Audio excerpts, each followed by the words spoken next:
Merci beaucoup. Donc, s'il y a des questions à l'assistance, je vous invite à vous manifester.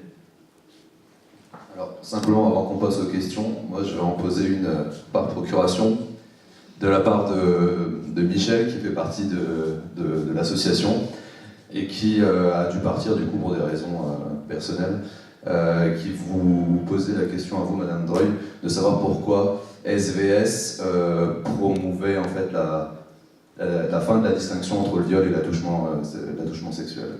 C'est tout simplement dans sa logique que j'expliquais tout à l'heure, hein, de tolérance zéro. C'est vraiment ne pas accepter la moindre violence, quelle qu'elle soit. Après, les motivations qui sont mises derrière, c'est les actions qu'on mène et puis le combat qu'on peut mener au sein des commissions, et en particulier cette commission juridico-judiciaire qui fait œuvre au sein de l'association, auprès du législateur pour faire bouger les lignes au niveau législatif. Mais Véronique, tu aurais... Non, mais moi je fais partie des SVS, alors je ne veux pas aller contre SVS, hein.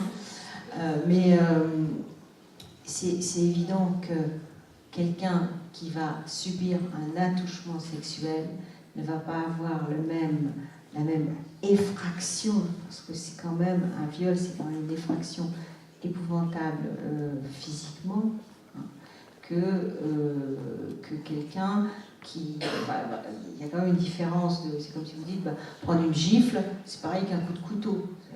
Il me semble que ça correspond quand même à une réalité. Cela étant, il faudrait quand même qu'on pose la question du respect. À partir du moment où on touche le corps de quelqu'un qui ne le souhaite pas, il y a un interdit qui est franchi. Et il faudrait le rappeler. Très bien, je vous transmets.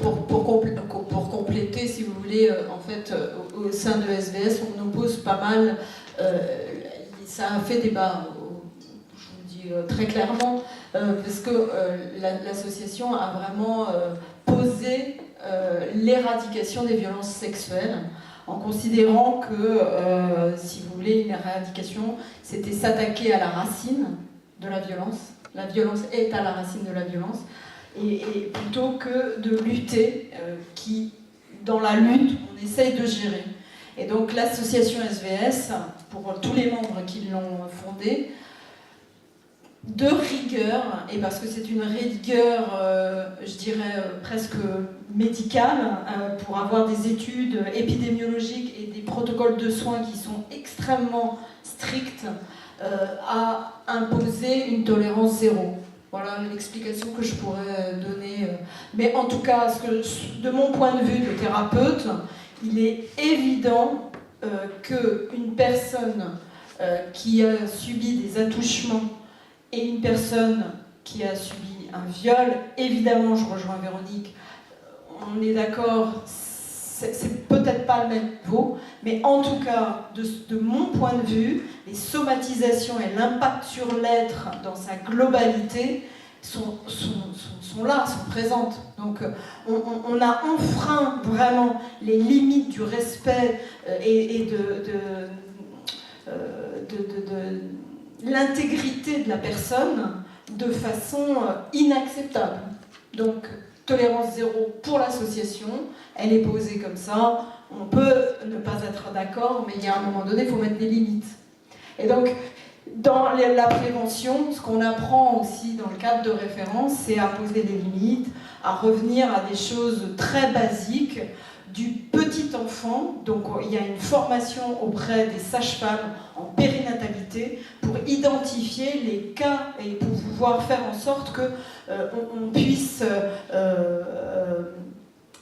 identifier les personnes qui ont subi dans leur passé des violences sexuelles. Et en périnatalité, ça peut être des femmes qui ont une amnésie post-traumatique, qui sont enceintes, et là ça va faire des grossesses extrêmement compliquées.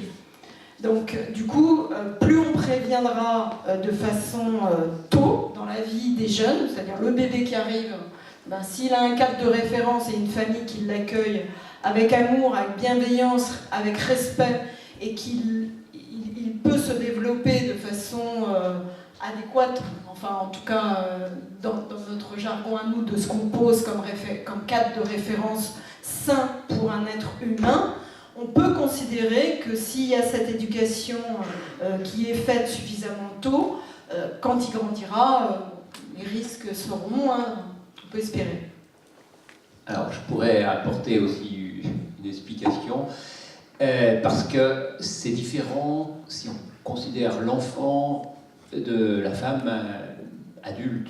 Parce que la femme adulte, je rejoins complètement votre point de vue, puisque une femme, soit c'est des attouchements donc, extra-vaginales, soit c'est une pénétration et on parle de viol. Donc la femme, elle arrive à faire cette distinction. Bon an, mal an, mais elle y arrive quand même. Et je retiens tout à fait votre analyse en disant c'est pas la même chose. En revanche, l'enfant, moi j'ai examiné des enfants qui me disent il a pénétré dans mon minou, dans ma minette, etc. Et je fais l'examen, il n'y a aucun signe de déchirure hyménéale. Donc, juridiquement, c'est pas un viol, c'est clair, c'est pas un viol, ça pénètre pas l'hymen, machin, par la définition actuelle. En revanche, cet enfant, oui, le doigt, il a pénétré dans une zone sensible.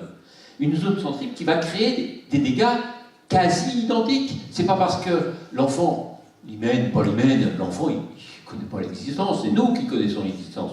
Nous, on prend des référentiels adultes pour qualifier ce que l'enfant nous dit. Et effectivement, je pense qu'un enfant qui dit « il m'a pénétré », il n'a pas pénétré profond, heureusement, sinon ça serait explosé. Mais il a pénétré une intimité et je pense que symboliquement, il faut vraiment distinguer les deux. Alors là, j'ai fait la part des choses entre les deux côtés de la table, mais je pense que...